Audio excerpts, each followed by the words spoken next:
I just want to speak the name of Jesus over every heart and every mind, 'cause I know there is peace within your presence. I speak Jesus.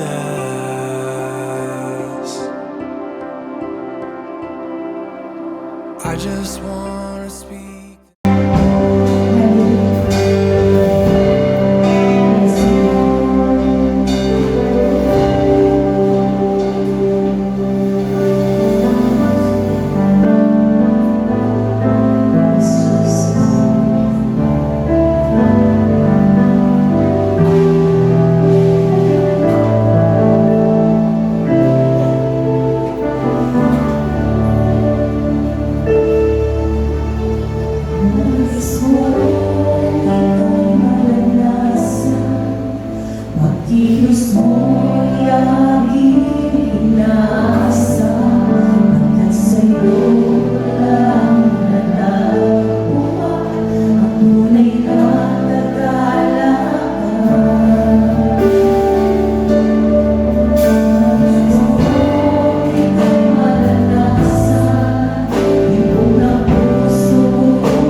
sakripisyo mo sa amin. Na sa bawat pagkakasala po namin, Panginoon, lalo pong binabaon ang pako sa iyong mga paa, Panginoon. Salamat, Panginoon Jesus, sa kaligtasan ng buhay. Salamat, salamat, sapagkat we are chosen. We are anointed and we are appointed, Panginoon. Hindi po ito masasayang, Panginoon. Hahayo po kami, Panginoon, at hahalin ng maraming kaluluwa, Panginoon, sapagkat ito, Father God, ang iniwan mo na Great Commission para sa lahat ng mananampalataya, para sa lahat ng mga lingkod mo, para sa lahat ng mga anak mo, Panginoon. Salamat po, Ama, sa presensya mo. Salamat, salamat po. Sa iyo po ang lahat ng papuling pasasalamat. In Jesus' name we pray. Amen and amen.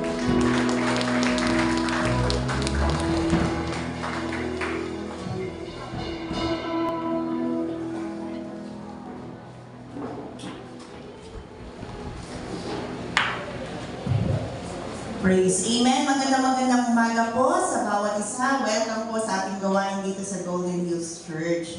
Hallelujah. Amen. Bago po tayo dumako sa pakikinig ng salita ng ating Panginoon, announcements lang po. Ang ating pong service dito sa Golden Hills, napapanood po yan sa ating YouTube channel every Monday po, alas 6 ng gabi.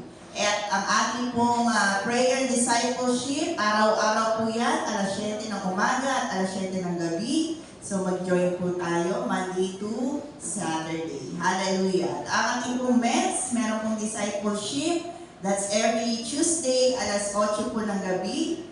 Ang ating pong midweek service, ito po ay nagaganap every Wednesday, 7 o'clock p.m. through our YouTube channel. So share po natin yung link para po maraming makapanood ng ating midweek service. Hallelujah. Ang ating pong men's, young men, meron po silang prayer discipleship under Brother Mike and Pastor Israel. That's every Thursday, 8 o'clock p.m. At ang ating pong youth, meron kayong prayer discipleship every Friday, 8 o'clock p.m. Kaya lahat ng youth, join po tayo sa inyong prayer discipleship. Ang ating pong feeding, every Saturday po yan. Ito po yung nagaganap sa Apawan at sa Green Force. Hallelujah. Praise the Lord. Ang women's, magkakaroon po sila ng Christmas party. Join po ba to? Join, no? December 19, that's Friday. Lahat po ng mga women's. Hallelujah. Parang exciting yung kanilang Christmas party. Meron silang attire. Paatim. Hallelujah. Bukas po December 1 na. Sa Sunday at sa susunod na Sunday is our 7th year anniversary dito sa River of God Church, Marilao. Excited na po ba? Excited na po. Excited na po magdala ng bagong kaluluwa sa ating anniversary. Amen. Yan po yung ating maging goal, no? Aside sa pag-prepare natin. Amen. That will be on December 14, ang ating 7-year anniversary dito po sa ROG Marilao. Ito po ay gaganapin sa Green Forks Clubhouse alas 4 po ng hapon. Sa umaga po magkakaroon po tayo ng baptism. So magpalista po yung gusto sumama. No? Hindi pa po na-water baptize. Praise the Lord, and we are so blessed that ating pong guest speaker for this anniversary is ang ating ama sa ROG. Ito po ay si Bishop Chito Sanchez. Praise the Lord. Excited po ba tayo? Yes. Amen. Dadalawin po tayo ni Bishop. That will be on December 14, alas 4 po ng hapon sa Green Forks. Hallelujah. Kaya sa umaga din po, magpapatugtog tayo ng mga Christian song doon. So kung gusto niyo po ma-involve na makapagbigay po tayo ng mga flyers o invitations. So we will spread the good news that we will have our anniversary December 14. Amen. Yan po ang ating mga gawain. At December na, so magkakaroon din tayo ng sambang gabi. That's our yearly na ginaganap, no? December 24 po yan, alas 6 ng gabi dito po sa Golden Hills. Praise the Lord! Hallelujah! Yung po ang ating mga gawain for the month of December. Marami pa po tayong naka-line up, pero sa oras po dito let us focus muna doon sa ating anniversary. Amen! So wala pong... Praise the Lord! Hallelujah! Sige po, ihanda po natin ang ating sarili, ang ating puso sa oras po ito sa pakikinig ng salita ng ating Panginoon. Ito po idadali ng ating Pastora Michelle Biluya. Glory to God po. Palapakan po natin ang ating Panginoon.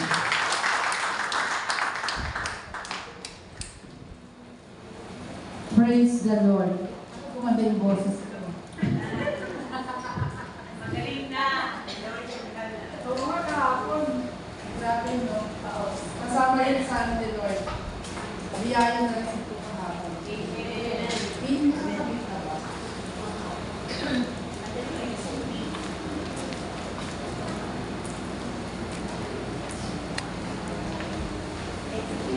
Kailangan mo ilagay sa PowerPoint ko.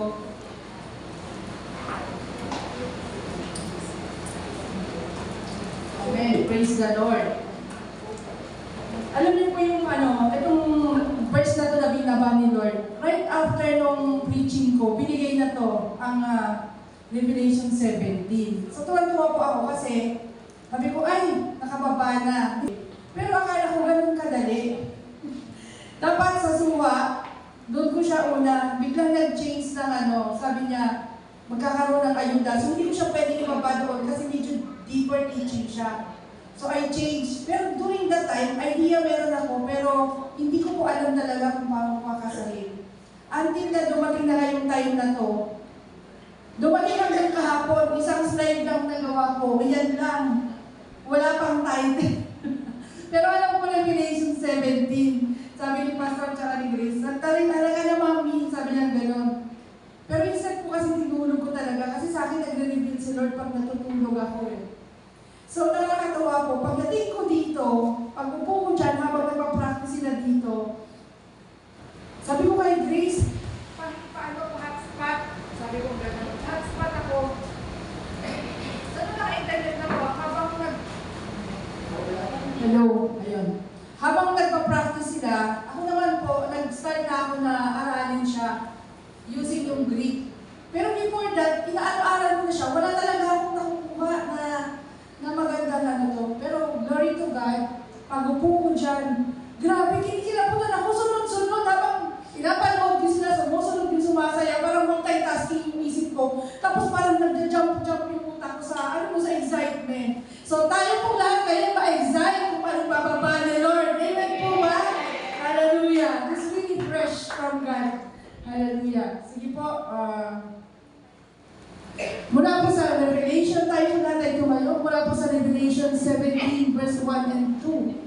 Sabi po dito, the one of the seven angels who had seven bowls came and talked with me, saying to me, come, I will show you the judgment of the great harlot who sits on many waters, with whom the kings of the earth committed fornication, and the inhabitants of the earth were made drunk with the wine of her fornication.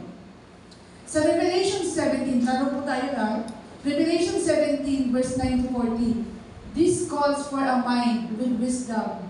The seven heads are the seven hills on which the woman sits. They are also the seven kings. 5 have fallen. One is the other, has not yet come.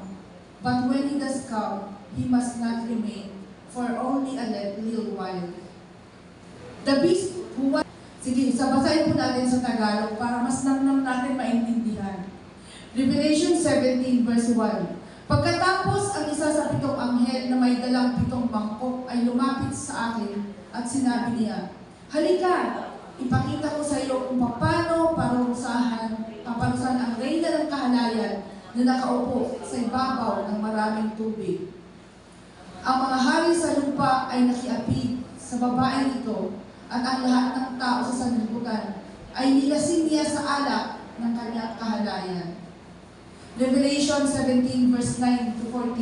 Kailangan dito ang pangunawa at karunungan. Ang 7 ulo ay ang 7 burol na kinaupuan ng babae ang mga ito rin ay 7 hari. Bumagsak na ang 5 sa kanila, naghahari pa rin ang isa, at ang huli ay hindi pa dumarating. Pagdating niya sa sandali lamang siyang maghahari. At ang halimaw na nabuhay noong una, ngunit ngayon wala na, ay isa sa 7 hari na siyang magiging ikawalo. Siya ay patungo sa kapahamakan. Kailangan dito, okay. So yun na po, no? Makita din natin, nakita po doon, unahin ko siya sa dito. Lord God, salamat o Diyos. Tunay, Lord, na ang salita mo na ito, kailangan po ng pangunawa. Banal na Espiritu, kayo po, Lord, ang siyang maghayag sa amin sa aming kalagitnaan. Masyadong malalim matalinhaga. Subalit, i-open mo, bukusan mo ang aming mga mata, ang aming mga tenga, Panginoon, ang aming isipan, Lord. Mauunawaan namin ito, Panginoon, O God, clearly in Jesus' name. Lord, speak to us, O God. Hayaan mo, Panginoon, O God, na maalanasan namin, Lord God, ang iyong presensya. Kung paano ka mangusap personally, Panginoon, sa bawat isa. Maraming salamat po, O Diyos. Maghimala po kayo to expect signs, wonders, and miracles this morning.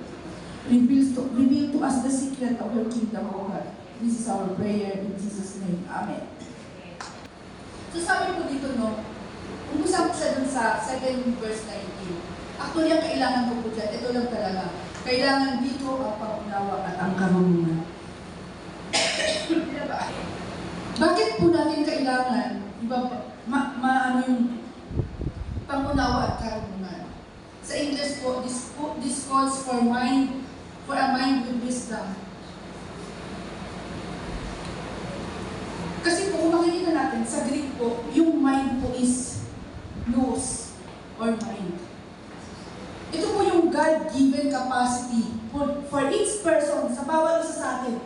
Binigyan tayo ng capacity ni Lord na makaunawa, na makapag-isip kung ano yung ihahayag niya sa atin. Kung ano yung bibigyan niyang revelation. Tandaan niyo po, no? Ito po ay, sabi dito, no? For the believer, mind or nous is the organ of receiving God's thought through faith. Ito yung organ natin, yung ating, itong isipan na to, itong brain na to. Yan yung ginawa nilikha ni Lord para ma-receive natin ang mensahe niya, ang mga salita niya. Ipaunawa sa atin ng malinaw na malinaw ang nais niyang ipahayag.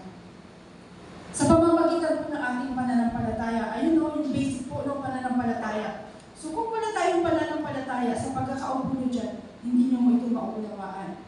So napakahalaga po yung pananampalataya sa ating Panginoon. Sabi dito, how to have this mind of wisdom. For us to receive God's thoughts through faith, we need to renew our mind. So makikita po natin yan sa Romans 12, verse 2 and 3. Sabi nyo po, no? And do not be conformed. Do not be conformed to the pattern of this world. To this world, sa iba pong translation, ginamit na is age. But be transformed by the renewing of your mind, so that you may prove that the will of God is that which is good and acceptable and perfect. So yung isip natin, dapat naka-align sa Diyos. Hindi siya naka-align sa wisdom ng mundo na ito. Amen po ba? Kung natatandaan niyo po, naitulong sa inyo dati, Sophia, wisdom. There are 2 kinds, wisdom of this world at wisdom na mula sa Panginoon. So dapat, para maunawaan natin ang salita ng Diyos, naka-intune siya, align siya sa isipan ng Diyos. Hindi, sabi niya, not to this world, not to the pattern of this world. Ano ba ang pattern dito ng mundo? Dito po pinahayag dito, no? Dalawang nire-reveal sa atin dito. Na dalawang bagay po na nire-reveal sa atin dito. Una, conflicting siya to the pattern of this age. Sabi na, huwag tayong mag-conform, makiayon sa pattern ng kapanahunan, sa kapanahunan natin. Amen po. Bakit ano ba mayroong pattern ng kapanahunan natin? At yung isa, sabi niya, yung age, yung future age, yung things that are to come. Ito po yung for eternity. Sabi niya, kung tayo mag-conform, kung ano lang yung kasakapanahon na natin ngayon, kung ano yung world na ginagalawan natin ngayon, mahirap po, baka po tayo ay ma-deceive. Amen po ba? Hindi natin mauunawaan ang salita ng Diyos ayon sa nais ng Diyos. Ang tendency, gagawa tayo ng mga desisyon, ng mga bagay ayon sa pita ng ating laman, ayon sa pleasure ng ating laman, ayon sa pleasure ng ating isipan. Amen po ba? So kinakailangan, we must align sa agenda ni Lord, sa nais ng Diyos, kung ano yung standard ni Lord. Makikita natin sabi nito, visible conformity to the world, signal allegiance to the age. Refusal to conform, proclaim citizenship to the kingdom that cannot be shaken. Kapag tinanggihan natin yung dikta, yung pinapasunod sa atin ng mundong ito, makakasunod tayo dun sa pattern ng kaharian na kung saan hindi siya nasishake. Ito walang ibang kaharian, kundi ang kaharian ng ating Panginoong Jesus. Amen po ba? Anong sinasabi ng mundo ngayon? Di ba usually sa, ito kami na brother Roland, relate kami dito, hello guys. Di ba? Di ba? Ang pattern ng mundo ngayon, sabi niya, para maging visible ka, marami kang followers sa social media, kinakailangan gagawa ka ng content na nagugustuhan ng mga viewers mo, mga followers mo. At dapat maging consistent ka. Amen po ba? Yan ang sabi ng social media eh. Pero sabi ni Lord, ano sabi ni Lord? Maging silent tayo. Keep silent. Tapos para maging you will not be shaken. Di ba? Makita mo no? Pero hindi ko naman sinasabing huwag natin gamitin ang social media. Use the social media to spread the word. Amen po? Hello guys. Ayun. Mga kalahin ko dyan, ay saan si Zia na TikToker? Ayun. So, yun. So, makita natin do not conform to the pattern of this world. Dapat dun tayo sa kaharian na hindi nasishake. Kasi di ba napag-aralan natin dito? Kapag ang kaharian na nasishake, ano ang mangyayari? God will remove. Amen po ba? Ayaw naman natin na ma-remove tayo sa kaharian ni Lord. Hallelujah. Sabi po sa 1 Peter 1 verse 13, with the minds that are alert and fully sober, yet you hope on the grace to be brought to you when Jesus is revealed at this coming. So kapag kayong mind natin, di ba, naka-align siya, alerto siya sa kung ano yung isipan ng Panginoon, nag-grasp natin, hindi tayo basta-basta malilisip. At biyaya ni Lord, i-reveal niya sa atin yung secret niya. Amen po? Kaya kahit yung book of Revelation ito, nung binabasa ko, di ba, nung binasa nyo kanina, may naiintindihan ba kayo sa mga 7 heads? Di ba? Wala, di ba?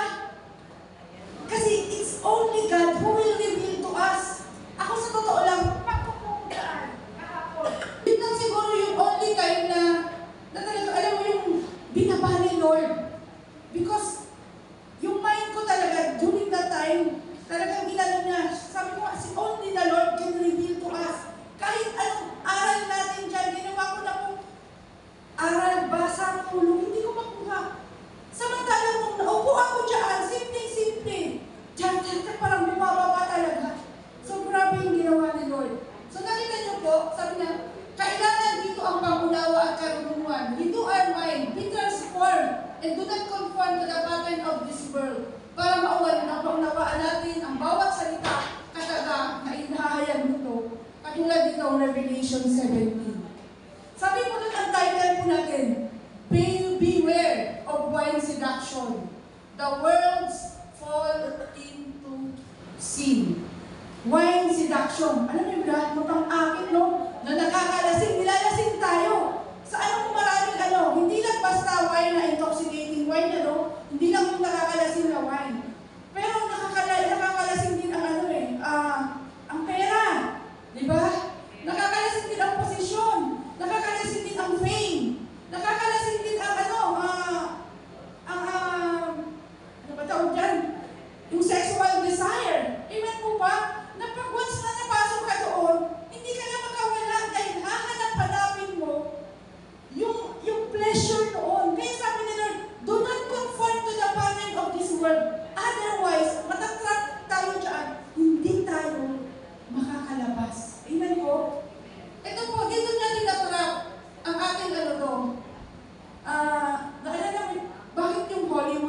gamit ko dyan, no? Kasi yung Hollywood, di ba halos lahat ng mga movies natin na diyan nag-uumpisa eh. Form of seduction, kung ano-ano, sa kanila. Naalala ko yung director ng director or producer ng Passion of Christ. Alam mo na parang ko yung niya, sabi niya, wala daw, sinabi niya to sa Hollywood, walang sumuporta sa kanya. Pero sabi niya, sinabi kasi sa akin ni Lord yan eh, gawin mo yung buhay ko. Ang tagal bago na siya sumunod. Pero nung sumunod siya, sabi niya, ayaw ko suportahan. Siyempre po kailangan ng pera, kailangan lahat. Everything needed. Alam mo, sabi niya, nasangga niya yung bahay niya, yung property niya, nasangga niya. Pero nung sinushoot niya nila yung Passion for Christ, sabi niya, it's real. Yung nakikita niyong effect doon, hindi na siya ilaw-ilaw lang. Talagang yung langit, bumibili, nagkakailaw, kumikidlat. During that time. Tapos sabi niya yung paghampas doon sa akala niyo hindi totoo. Yung iba doon talagang nampas talaga yung ng Christ ng talagang bakal. Talagang pinalala sa kanya kahit yung testimony nung Christ na actor doon. Nakita niyo po hindi nagawa yung movie, such a beautiful movie. So sabi niya, kaya sabi ni Lord, beware of wine seduction. Sabi po dito, then once, Revelation 17 verse 1 and 2, intro pa lang po yung una. Then one of the 7 angels who had 7 bowls came and talked with me, saying to me, come, I will show you the judgment of the great harlot who sits on many waters. Sabi niya, with whom the kings of the earth committed fornication. Kumbaga, yung mga hari, di ba, ipapakita ni Lord, sabi niya, ipapakita ko sa inyo itong 7 angels na to, sila yung may hawak ng 7 bowls. Actually, nung inaano ko, sabi ko, Lord, bakit naman kaagad nandun na sa dulo? Hindi natin inumpisahan sa first. Pero talagang dito sa akin binigay. Pero I'm hoping na someday, maumpisa natin siya dun sa first part talaga ng Revelation. Sabi dito, come and I will show you the judgment of great harlots who sits on many waters. May kaparusahan yan, may judgment siya. Tapos with whom the kings of the earth committed fornication. Ibig sabihin itong mga hari ng mga bansa, nakipabatok sa kanya. Nakita niyo po, na-enjoy niya yung pleasure, nakipag-unite sila doon sa great harlot na yun. And later on, malalaman natin, according to the Greek, to the Greek translation. Sabi ko to, and the inhabitants of the earth were made drunk with the wine of her fornication. So lahat ng mga nananirahan sa mundo, nakiinom na din doon. Di ba ba, nalasing na rin doon sa fornication na ginagawa nitong harlot na to. So hindi lang yung kings of the earth, kundi pati lahat ng sangkatauhan.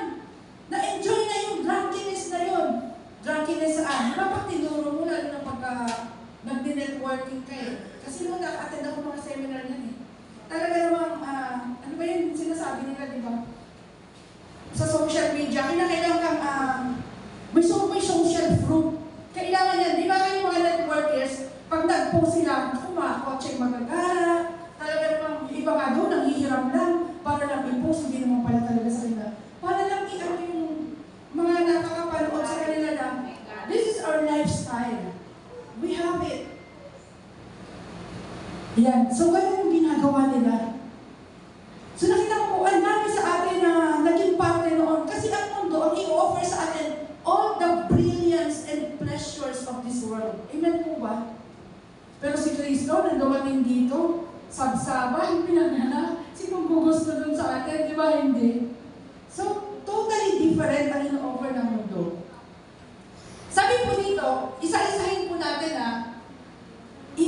may hinay po ako 7 bowls, show your judgment, Carlo. Isa-isahin po natin yung mga meaning niyan. So, sabi po dito, doon tayo sa 7. Hepta po yan sa Greek. Ang ibig sabihin niyan is God's perfect work. Diba? Finished work na ni Lord. Completion. Yun sinasabi sabi pa natin sa atin, sa prophetic ano natin. Yung bowl naman, fiale, vial or a cup. It's a shallow basin used to receive sacrificial blood or to present incense and drink offerings. So, di ba, yung maliit, di ba, sa atin, pag nag-may soup ka, di ba, doon natin nilalagay yung ano, para nakakaano siya ng soup, na nasasalo niya, hindi doon sa flat na plate. So, yun. Ano yung significance nito? Sabi dito, Revelation employs linking the heavenly sanctuary with the earthly tabernacle pattern given to Moses. Akala natin, parang wala lang ano no, parang bowl. Bakit Lord bowl? Ang dami namang paglalagay, pwede namang pitchin. Si Gideon, pitchin yung pinadala. Bakit ito bowl? So kung makikita niyo po, in relation pala no, nasa ano na to tayo ha, dulo ng pahayag. Balikan po natin ang Old Testament. Pag tinignan pala natin siya, yung tabernacle of Moses, makita natin. So, ito po yung gate, yung red na yan. So, pagpasok mo dyan, meron siyang altar of sacrifice. Di ba? Diyan ka po magsasacrifice ng offerings. So, makita mo doon, di ba? Yung bowl na rin, representing ng mga sacrifices. So, yun yung makikita natin. So, sabi niya dito, alam niyo po, ito nung Friday ko lang ito nalaman. Kasi meron po kaming Greek lesson. Advance na po kasi nasa advance na yung grupo ko na to. Sila na yung gumagawa ng, sabi ko, pamili kayo ng chapter, ay ng verse, and then i-discuss ko, pero lahat kami mag-share. Si Pastora Nelly po ang nagbigay nito, ito yung napili niya. Sabi niya, itong John 10:1-3, sabi niya, very truly, I tell you Pharisees, in anyone who does not enter the sheep pen by the gate, but climbs in some other way, is a thief and a robber. The one who enters by the gate is the shepherd of the sheep. So sabi dito, sabi sa verse 3, the keeper opens the gate for him, and the sheep listen to his voice. He calls his own sheep by name and leads them out. Sabi po sa verse 14, I am the good shepherd, I know my sheep, and my sheep know me. Just as the Father knows me, and I know the Father, I lay down my life for sheep. So kung makita po natin, tapos sa verse 16, I have other sheep that are not of the sheep pen. I must bring them also, and they will listen to my voice, and they shall be one flock and one shepherd. So alam niyo po, yung binigay niya to, sabi ko, Lord, ano yung connection nito ng pag-aaral namin sa ano to? Kung bakit tingnan niyo, doon po sa pattern of tabernacle, di ba? Yung first part doon is an open area, wala siyang bubong. Tama po ba? Wala siyang bubong. Kapag kayong sheep ay nandun, oo, you are safe. Kasi biginan mo na kasi tabernacle.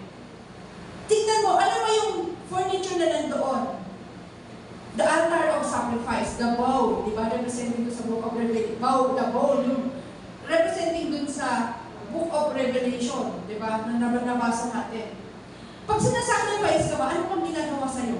Kinapatay, di ba? If you are there,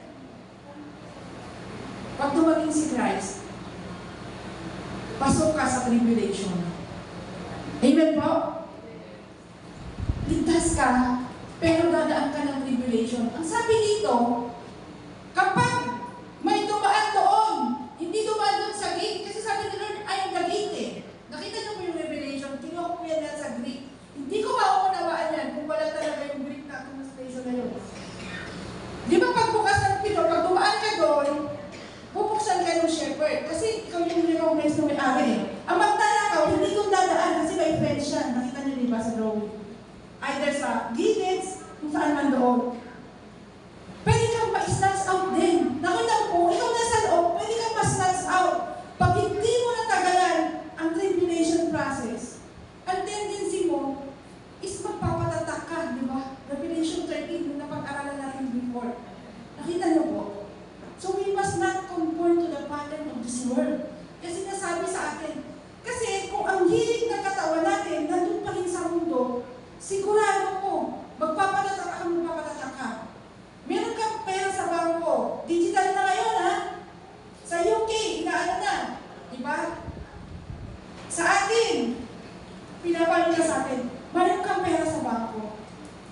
Maghihinayang ka dun eh. Pinagpaguran ko yun. Kaka-retire ko lang, tapos yung retirement ko, mapupunta dun. Dahil hindi, ayaw mo matatakan, ayaw mo maano sa digital, ano na. Ang tendency mo, mag-agree ka. Pero, may consequence doon.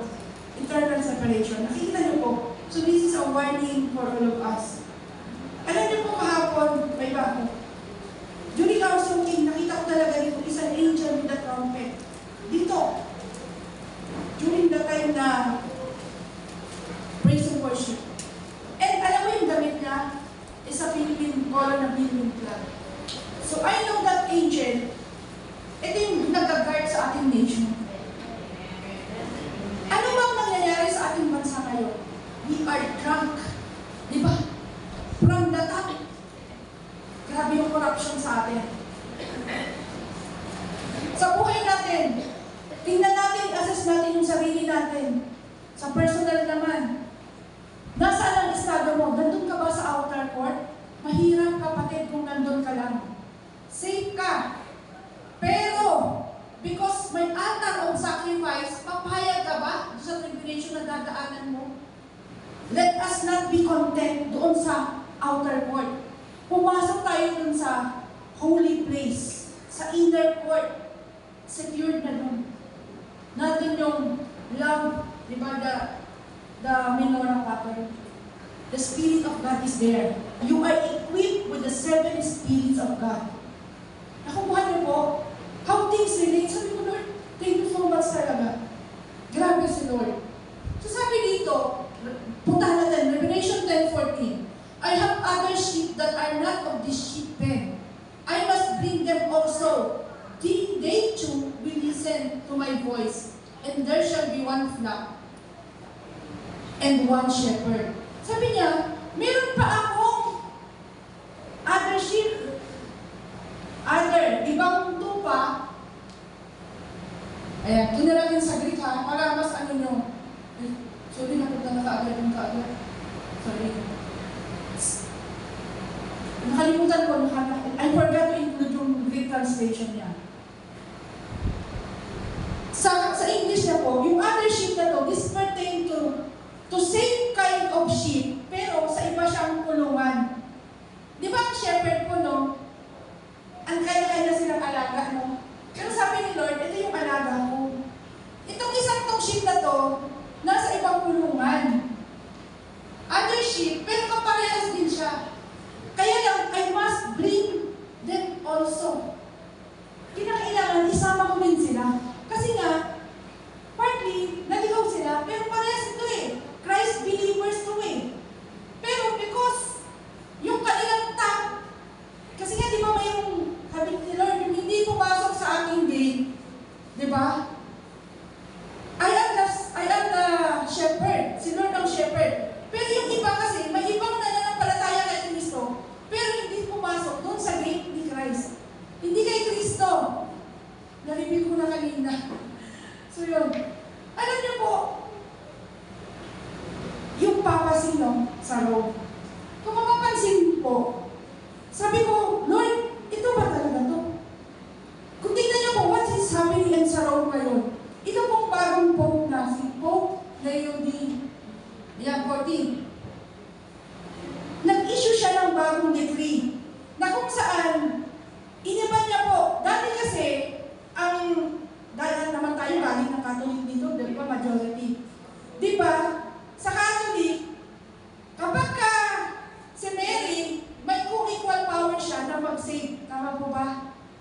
Sabi pa nila, ang illustration pa sa amin ang nagkakatikis nun. Di ba pag pumasok ka ng bahay, may pintuan, may bintana, pwede ka naman dumaan ng bintana. Si Mary yun yung bintana, si Jesus yung pinto. Yun ang explanation sa akin nun. So marami kang papasukan, so pwede ka rin di ba? Kaya ka mag-ano dun sa mga saints na to eh. Sabi niya, alam mo ito, God is so good. Bakit ko siya narinig? Napanood ko minsan eh. Tapos tinicheck ko sa internet yung mismong statement niya. Sinabi dito na no, the Vatican issued a decree redefining Catholics should refer to Mary as Mother of Jesus. Totoo naman yun. Nanay talaga siya ni Jesus. Sabi dito, Pope Leo approved the clarification which rejects the titles of Holy Trinity hermeneutics and mediatics as misleading.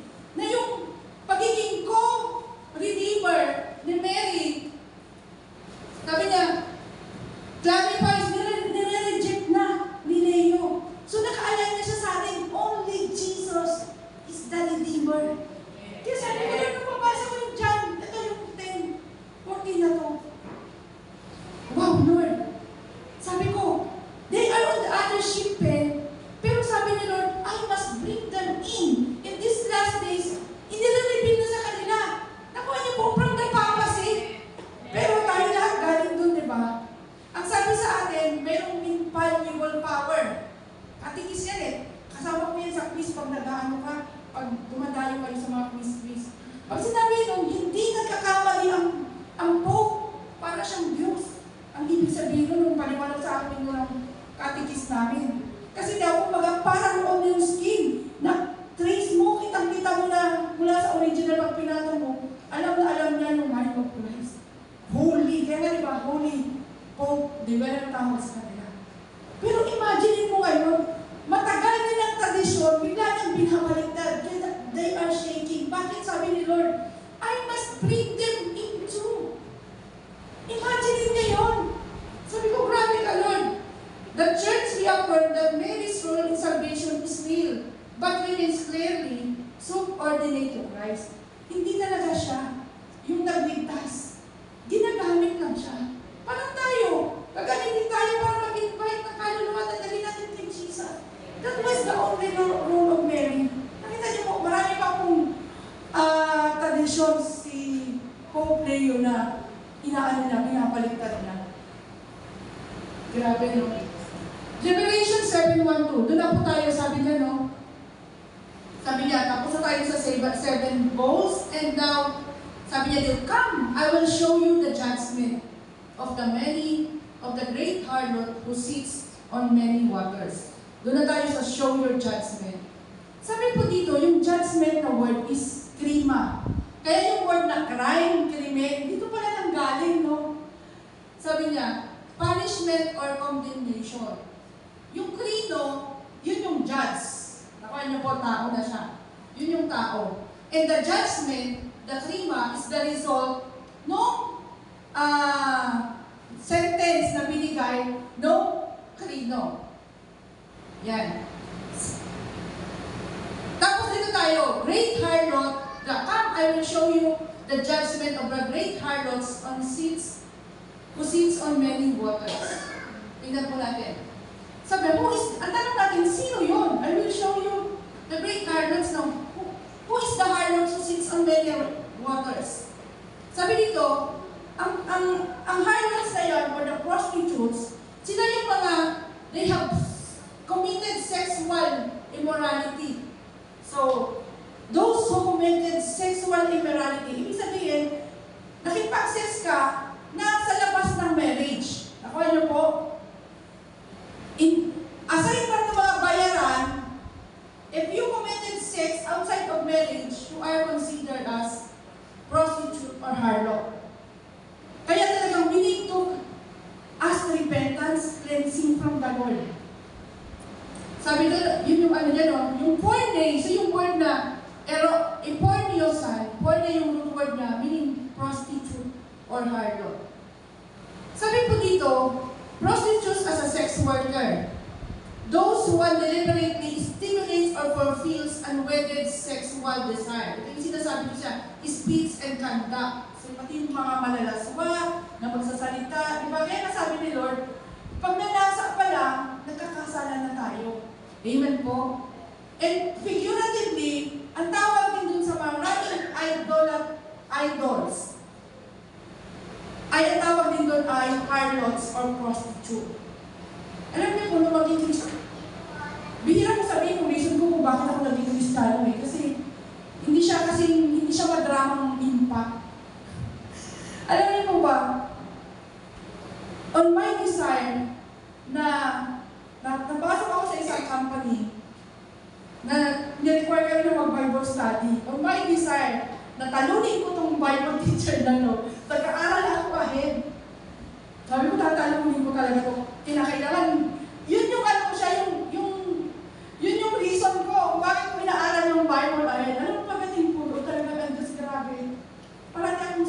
sablay. May ano siya talaga, may binibigyan niya ng talino ng teacher na to. Hanggang sa ako talaga yung nakakilala sa Panginoon. Nung makakilala ko sa Panginoon, nalipat na naman ako sa company. Meron na naman yung Kristiyano. Alam mo po yun? At doon ko na nakilala si Pastor Fernand sa bangko. Sa company na umuya kasi sa hospital.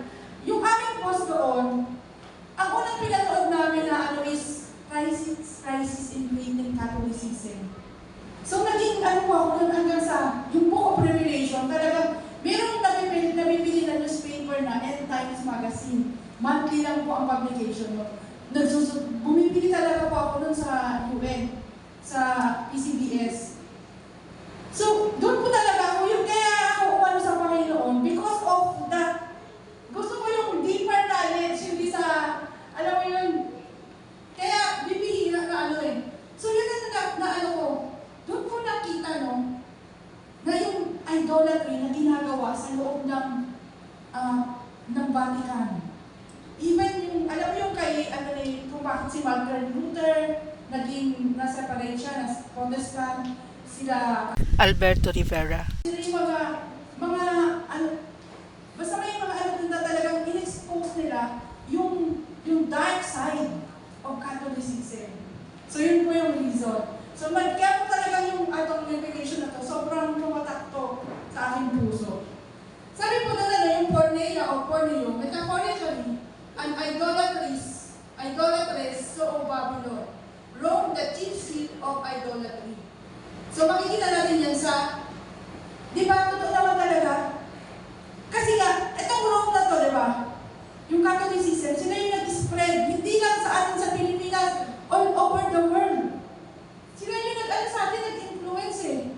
Sa ating through the Spaniards, di ba? Ito yung pinang-ano nila. So, ang dami natin ngayon na nakidrink doon sa cup of fornication na yon, sa wine na yon. Kaya sabi ni Lord, come out of Babylon. Lumabas tayo doon. Amen po. And praise God, nakalaya na tayo doon. But many are still drinking in the cup of Babylon. Amen po. Pero sabi ko sa inyo, yung nangyayari ngayon na lumayanig doon sa cup na yun. Sa nag-spread na to, tama yung motibo. But the behind of it is different thing. Sabi niya, I will bring them also. Kasi nga, sa totoo lang, yung mga taong sumusunod dito, maayos yung pananampalataya, but they are just misled. Amen po. But through this new pope, na sinishade na nawa, marami yung makarinig at mabago ng marinig itong turo ng bagong pope. Na we should enter only the gate that through shepherd natin through Jesus Christ. I am the way, the truth, and the life. No one cometh to the Father except through Him. So sabi dito na, yung prostitute appears 12 times in the Greek New Testament. Usually, sabi niya, it denotes woman who sells sexual favors, yet in prophetic and apocalyptic setting, it expands to depict systemic idolatrous corruption. So kung titignan natin, sa nangyayari sa ating bansa natin ngayon, di po ba, we are in drunkenness also. Sa grabing corruption. Actually, may rally ngayon. There is a need for us to pray for our nation. Maybe after this preaching. Kasi systemic, it's now part of the system of government. Hindi lang sa ating bansa, but to other nation also. So sabi dito, whether literal or symbolic, every use highlights in the compatibility between covenant fidelity, sexual or spiritual infidelity, while simultaneously showcasing God's redemptive reach. So, ano man yun, no? Talagang ang purpose pa rin ni Lord is ma-redeem yung mga tao dito. Amen po ba? Madala. Kasi nga, naandun sila sa other side. Diba? Sabi niya, mayroon pa rin akong other sheep na kailangan kong dalhin din dito in my court. Amen po? So, ang tanong, is there a chance for a harlot or prostitute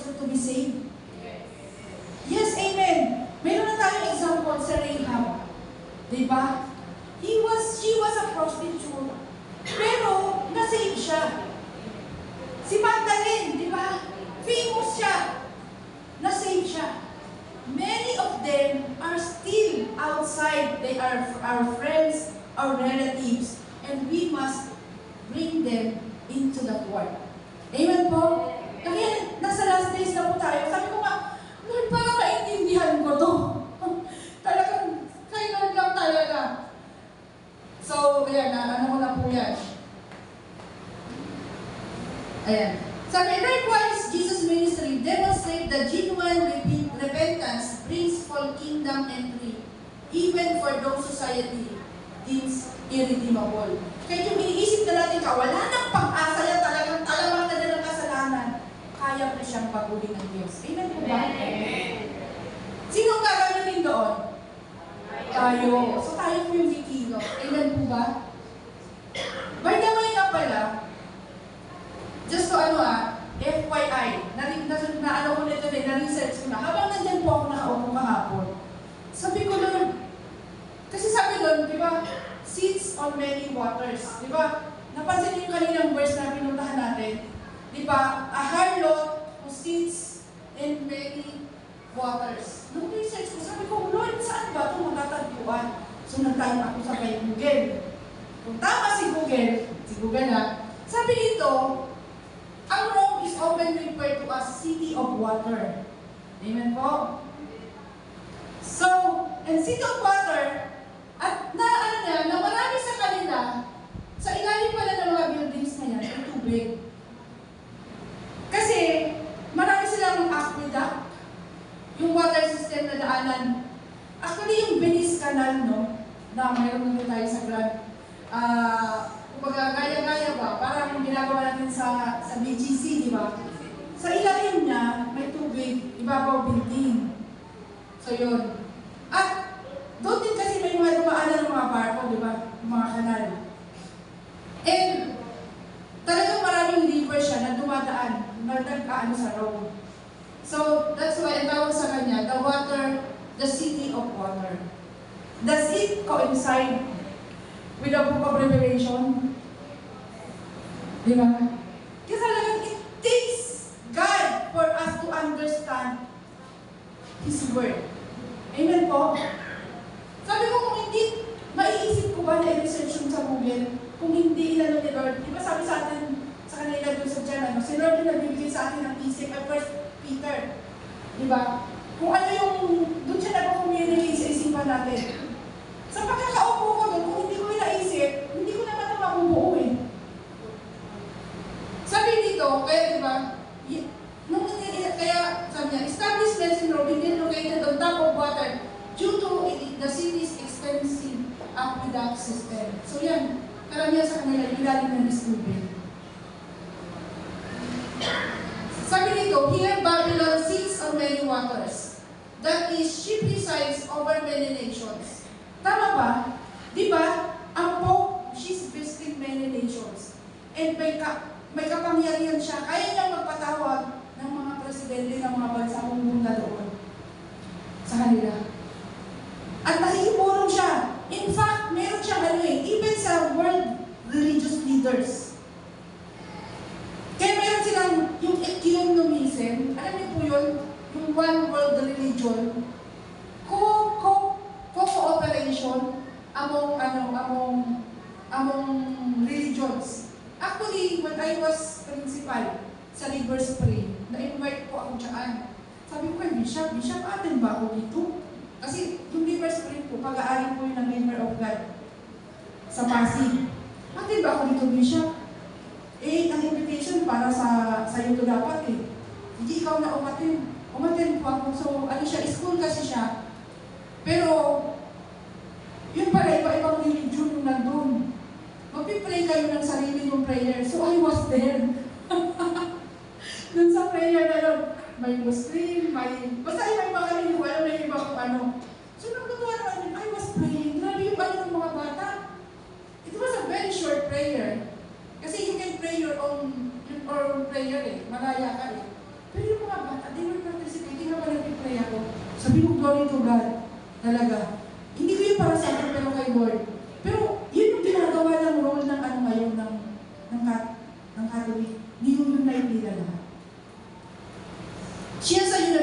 character or contribution. This unification of all false idolatrous religion, communism, the woman pictures false religion that will dominate the world in that Revelation period. So nakita niyo po, yung woman na to pictures the false religion. Bakit siya babae? Bakit naman siya dinamin na? Bakit hindi lalaki? Babae pa talaga yung pinili mo na mag-represent itong false religion. Di ba ang nag-fall into sin naman sa Genesis, yung babae, di ba? Subukan niyo po, ang tawag sa atin sa bansa, pag nagano ka, motherland, Mother Earth, hindi naman man, di ba? Kasi nga, ang babae is siya i-pregnant, nag-reproduce. Dumadami. You wanted na maakit. So nakita niyo po. Sabi ko, and etong harlot na to, they wanted more na mag-drunk into intoxication ng wine na to at madala sa kasalanan. Sabi po doon, with whom the kings of the earth committed, sa ano na to, no? Sa verse 2, with whom the kings of the earth committed fornication, and the inhabitants of the earth were made drunk with the wine of fornication. Di ba ang dami talagang na-intoxicate? Itong word na have been made drunk, and meditation, to intoxicate. Lasingin tayo. Di ba sabi ko nga, kanina, ang dami. Hindi lang sexual immorality ang pagkalasing, no? Even sa tawag dyan, sa pera, sa posisyon, sa fame and everything, maaari natin ikalasing yun. So yun. Na maaaring hook to us into a judgment. Masama tayo dun sa ma-judge ng Panginoon. Sa Luke 12:45, ito yung about yung sabi niya dito. Kung paano nalasing yung unfaithful servant. Sabi niya, the Lord's parable in the unfaithful servant begins to eat and drink and get drunk, signaling disregard for the master's imminent return. Intoxication represents willful unpreparedness and self-indulgence. Kasi nga, nakipaglasingan na siya. So, kung ikaw na Kristiyano, nananatili ka doon, sabi, tinanggap mo na si Kristo. Sabihin na natin, nakipaglasingan ka. Hindi mo alam. Nung panahon naman ni Jesus, siya pa nag-prepare ng wine, di ba? Pero, bawal kang malasing. Kasi pag bulasing ka na, wala ka na sa mission mo. Mapapansin mo na lang, ang dami mong ginagawa, ang dami mong desisyon sa buhay, mali-mali, madidesisyonan mo nung lasing ka. Marami sa mga kwento, bakit ka nabuntis? Kasi nalasing ko eh. Di po ba? Because you don't know what you're doing. Kaya sabi ni Lord, do not get drunk. Baka mamaya nalasing ka sa power mo, ayaw mo na umupo dyan. Nakurakot ka na nakurakot. Diba? Hirap. Nalasing ka sa kapangyarihan. Kaya sabi ni Lord, do not get drunk. Kaya nagdami niya, Ephesians 5:18, kayo na lang po 1 Thessalonians 5:7. Tapos Revelation 17:2. Ito na, hindi natakal natin. The kings of the earth were intoxicated with wine of her sexual immorality. Intoxication depicts moral stupefaction under Babylon's influence, resort to divine wrath. Hindi lang yan sa mga kings of the earth. Kasi sabi doon, pati tayo, we drunk. Di ba? Nakainom tayo doon sa sa cup na yun, sa wine na yun. Kaya kung nasa estado mo ngayon, still nandoon ka, namumuhay ka sa ganon, come out of Babylon. Ano yung dito, no? These are missional, naming mga pastor. Maintain doctrinal clarity. Sexual immorality remains incompatible with Christian discipleship. We do not allow sex beyond marriage. prior marriage. Extend compassionate outreach. The gospel targets the broken and exploited ministry, serving traffic and prostitute persons embodied Christ's heart. Kapag nakakita tayo ng ganong tao, huwag natin silang i-judge. But rather, alam yun, akayin nila sila sa tama. Na accept nila si Christ. Kung mayroon man tayong kapatiran or kakilala, friends, na Kristiyano na fall into that sin, repent. Ask them to repent. Kasi sabi ni Lord sa Rahab man, di ba? Although Rahab, hindi siya mananampalataya. Si Lord, handa magpatawad. We have that compassionate heart. The last, ito naman is foster accountability. For us churches, we must cultivate environments where purity, confession, and restoration flourish. Di ba? Do not judge them, but we help them na ma-restore.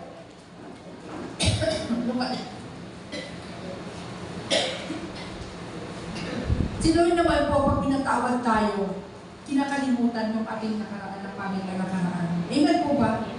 Be loving. Do not be judgmental. Resist cultural idolatry. Revelations warning some unbelievers to discern and reject systems that monetize lust or compromise worship. Kasi nga, especially in our time, we are now in digital age. May tendency talaga na nagiging sistema na to. Na we do not know na nakakapasok tayo sa ganung sistema. Pero pag alam na natin, na sabi na, pag hindi mo to, pag hindi ka nagpatatak, you cannot buy or sell. Huwag na po kayong ano doon. Binibigyan na tayo ng wisdom ni Lord. Sabi nga ni Pastor Ronel kahapon, sa isang pirasong bigas, busog na tayong Kristiyano. Amen po ba? God is a miracle working God. You don't need that big bank account. Ako dyan ako tinuruan ni Lord eh. We don't need that huge amount of bank account. Makontento tayo kung ano yung mayroon tayo. Si Lord ang kayang magpala sa atin. Kaya niya pag-maintain ka ng busog na hindi ka nagugutom. Alam mo ba, in this, actually, chapter 17 din yun, nakalimutan ko na lang kung ano to. Meron pang nabubuhay noon pang unang panahon, during the time ng Old Testament, until now, buhay pa. Sabi ko, ay, meron pala sa Bible na gano'n. And during the time of Jesus, diba, sinabi ni Jesus, ito na, New Testament na to, some of you here will not taste death until I come. Ito na, nababanggit ko na to. Pero lately, nabasa ko to, na mayroon palang tao na nabubuhay noon pa sa Old Testament, kasi nga sila nag-preserve siya ng remnant. Kasi sila yung magte-testify kay Lord. Si John, including John, naniniwala pa ako si John na nagsulat ng Book of Revelation. He is still alive. Makikita mo yan sa John chapter 1, verse 9. Until now. Pero hindi natin maintindihan yung word na yun unless na the Spirit of God explains to us the details. Nababasa natin, pero na-skip mo lang. Pero unless the Lord highlights sa atin, tsaka lang natin maunawaan yan. Again, ang nais ng Diyos, lahat tayo ang maligtas. Hindi lang doon sa outer court. Nakapasok na tayo sa outer court. Iyayain pa natin yung iba pa na makapasok sa kanyang sheep pen, na kung saan si Lord ang shepherd, si Jesus ang shepherd. At huwag tayong manatili sa outer court kasi doon may tribulation. Pumasok tayo sa holy place or sa inner court. Amen po ba? Na may pagsunod. Huwag tayong pa-Felix, mahirap po na nandun ka sa outer court, may mandaragit. Baka madagit ka. Naalaala ko nung bata kami, may mga manok, di ba? Pag may mga manok, may maliliit na sisiw, tapos mayroong malaking uwak, dadagitin yun. Ang gagawa ng sisiw,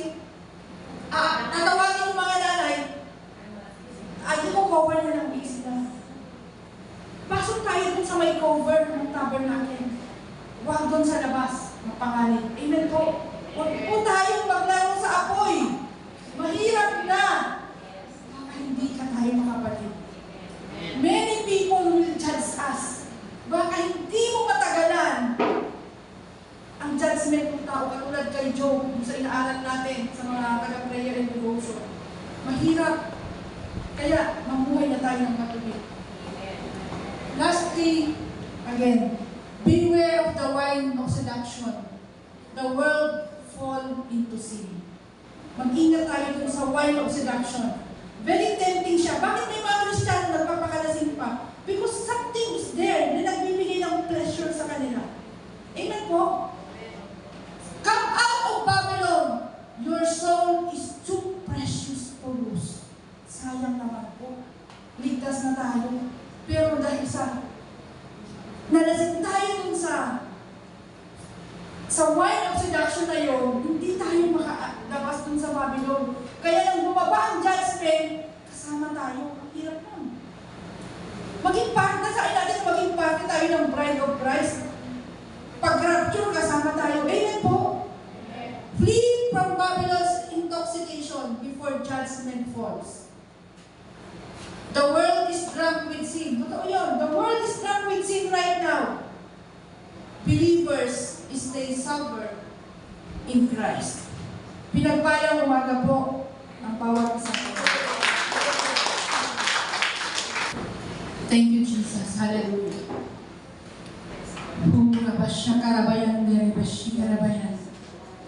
Hallelujah, hallelujah. Thank you, Lord God.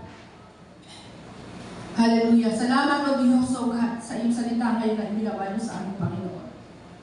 Lord, right now, Father God, may nangyayaring rally, Panginoon, O God. Lord, tinataas po namin, Panginoon, sa iyo, Lord, ang mga rally ito, Panginoon, O God. Even, Lord, marami kaming kapatiran na nandun ngayon. We pray, Father God, na maging mapayapa, Panginoon. And we pray, Father God, na ang aming bansa, Lord, must be able to come out of the sin of idolatry, O God. The sin of drunkenness, O God. Sin of fornication in Jesus' name, in Jesus' name. Bunutin mo po, Panginoon, O God, ang aming bansa, O Diyos. Hallelujah. Lord God, wala kami magagawa kung wala kayo, O Diyos. Bigyan niyo ng mga wisdom, Panginoon, O God. Sa mga kapatiran namin na nandun ngayon, Panginoon, O God. Lord, let your light shine on them, Father God. Hallelujah. Huwag po kami makipamatok, Panginoon, O God, sa mga mali o kasalanan, Panginoon, O God. Huwag kami, Panginoon, mag-compromise, especially those, Panginoon, O God, in the position in the government, ng mga Kristiyano, Panginoon, O God, sa gobyerno, Lord. Huwag makipamatok. Kung mayroon man, Lord God, let them repent in the mighty name of Jesus. Hallelujah. And speak for truth, justice, and righteousness, Father God. Salamat, O Diyos, O God. Alam namin, O God, yung destiny, Panginoon, ng Pilipinas, O Diyos.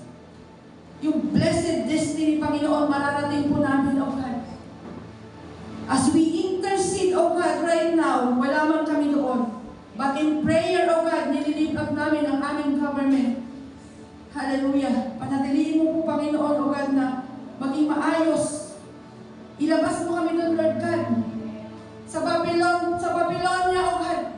Sa wine of intoxication na ito, Panginoon, O God. This wine of seduction, ilabas mo kami doon, O God, in Jesus' name. Hallelujah. Thank you, Lord God. At bilang sa aming mga sarili, Panginoon, O God, Lord, the devil is like a roaring lion waiting for someone to devour.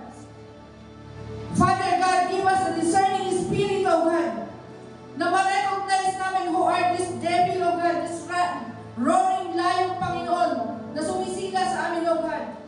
Inaakit, Panginoon, lalo na yung mga kabataan, O Diyos.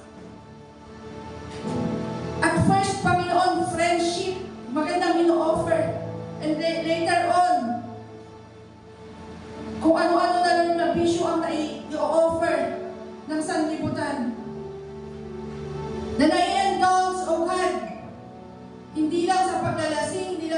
pagbibisyo, hindi lang sa pagdadrugs, hindi lang sa pag-iinom.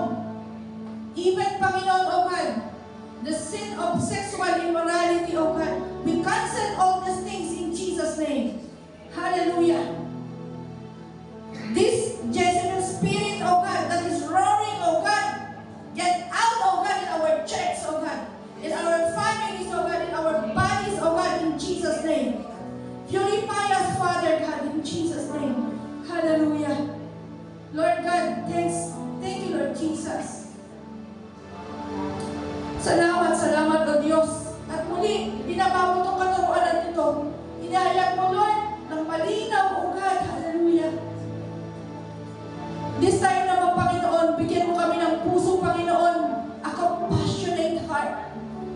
To love those people, Panginoon, that who are outside the court, O God. At na maipasok din namin ito sa iyong sheep pen, O God, in Jesus' name. Kung mayroon kami mga kamag-anak, Panginoon, kapitbahay, kaibigan, O Diyos, even nakakasalamuha, Panginoon, O God, give us the boldness to speak, O God, about you, about the gospel, O God. Introduce namin, Panginoon, si Kristo sa kanilang buhay, sa kanilang puso, O God. Tatanggapin nila bilang Panginoon at sariling tagapagligtas. Salamat po, O Diyos. Pagpalain niyo po, Lord, O God. Thank you, Lord. Bless our beloved nation, Philippines. And let Philippines bless God. In Jesus' name, Amen. Sa mapagpalang tanghali po sa bawat isa. So, tigtis pa, no? Makaupo na po lahat. Ayun. Tayo po ay lumako na po ngayon sa pagbibigay. Amen. So dito,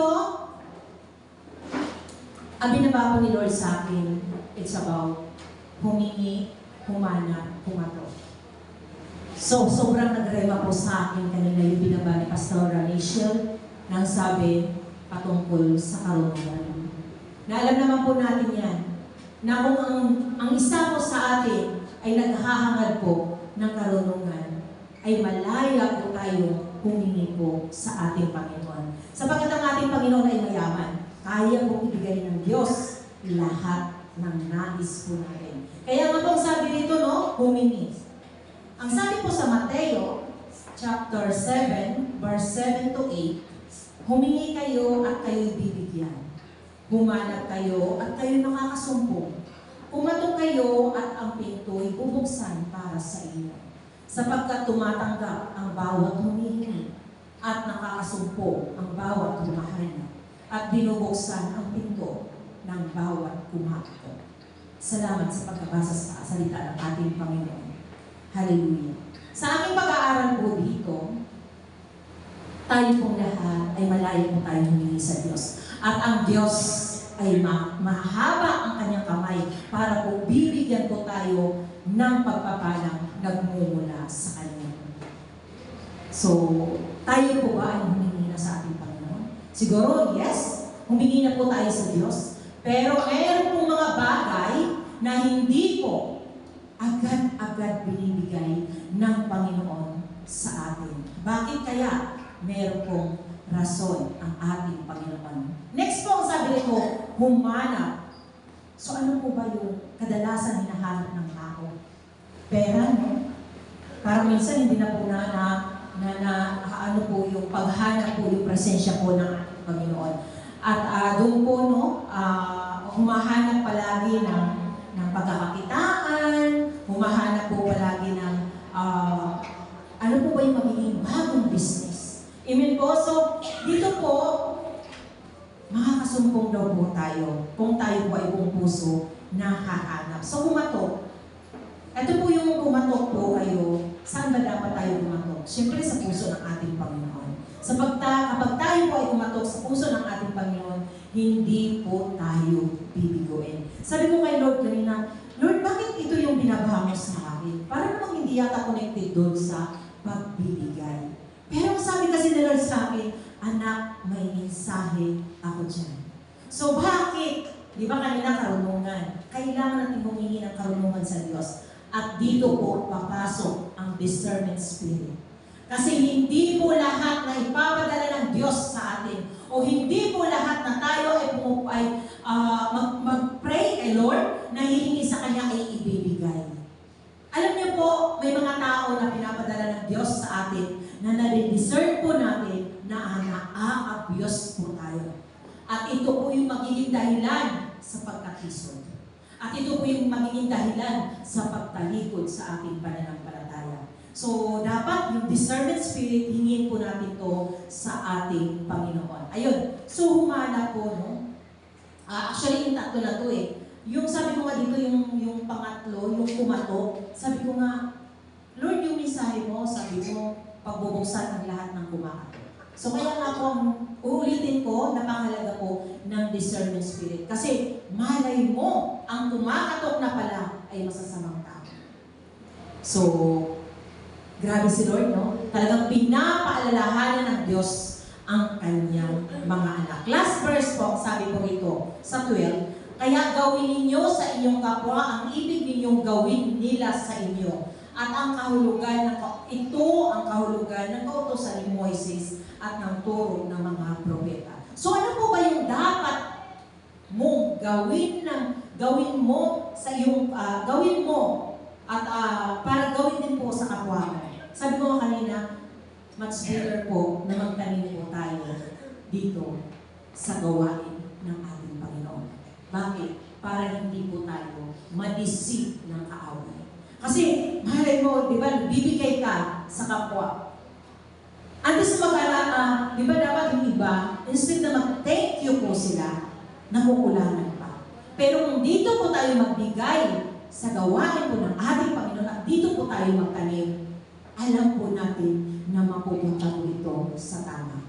Kaya patuloy po tayo at huwag po tayo manghinawa, magtanim para po sa gawain ng ating Panginoon at ang Diyos po ang magbabalik, siksik, liglig at umaapaw sa atin. Amen po? Hawakan po natin ang ating kaloob at ipanalangin po natin. O aming Diyos ang masalangit, kami po ay buong puso na lumalapit po muli sa iyo. Pinupuri ka po namin, pinasasalamatan at sinasamba sa Espiritu at katotohanan. O aming Ama, salamat po sa buong isang linggo, Panginoon, ay pinagkaloob po sa amin, Lord God, na mga biyaya, Panginoon. Kaya Lord God, nararapat lamang kami na magbalik, Panginoon. Hindi mo sinasabi kung magkano ang halaga, Lord God.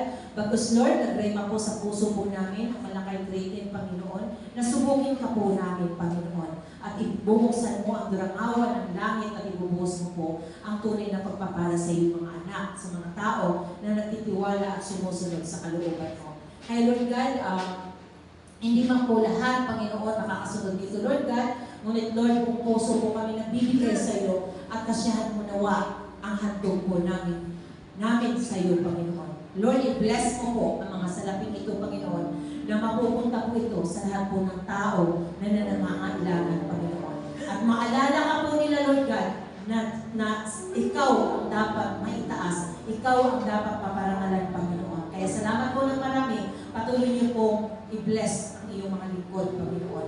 Even na sa online, Panginoon, ang bibigay, Lord God, patuloy niyo pong ibalik ang pagpapalang siksik, liglig at umaapaw. In Jesus' name we pray. Amen. Amen. Malayan po tayo magbigay.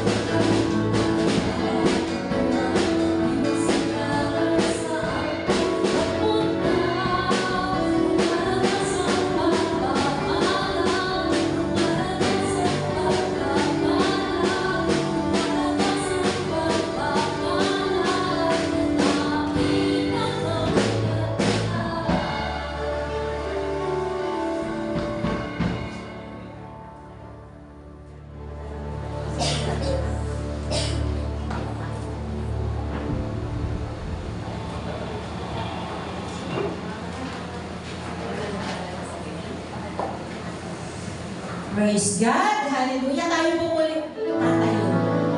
At seryuhan po natin ang gawain mo ng ating Panginoon.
Lord, give us this burning desire, O God, na talagang magpagamit sa iyong kaharian, Panginoon, O God. Na hindi lang basta petis-petis, Panginoon, because we are now in this last days, O God. Seryosohin namin, Panginoon, even yung relasyon namin sa iyo, Panginoon, na hindi kami dapat namamangka sa dalawang ilog. Hindi kami dapat, Lord, nalalasing, Lord, sa kung ano ang mayroong sa libutan na ito, O Diyos. Pagkos magpakalasing kami sa banal na Espiritu, O God, in the mighty name of Jesus. Babad, O God, sa presensya mo, Panginoon, na hindi kami, Panginoon, O God, mas-snatch out, hindi kami, Panginoon, ma-deceive, Panginoon, na mga tao, Panginoon, na nandyan, Panginoon, walang ibang gawin, Panginoon, kundi silain ang mga anak ko, gaginin, Panginoon, O God. Hallelujah. Salamat, O Diyos. Tuloy, Panginoon, pagpalain mo ang mga lahat ng narito ngayon, Panginoon, O God. Even yung mga nasa online, O God.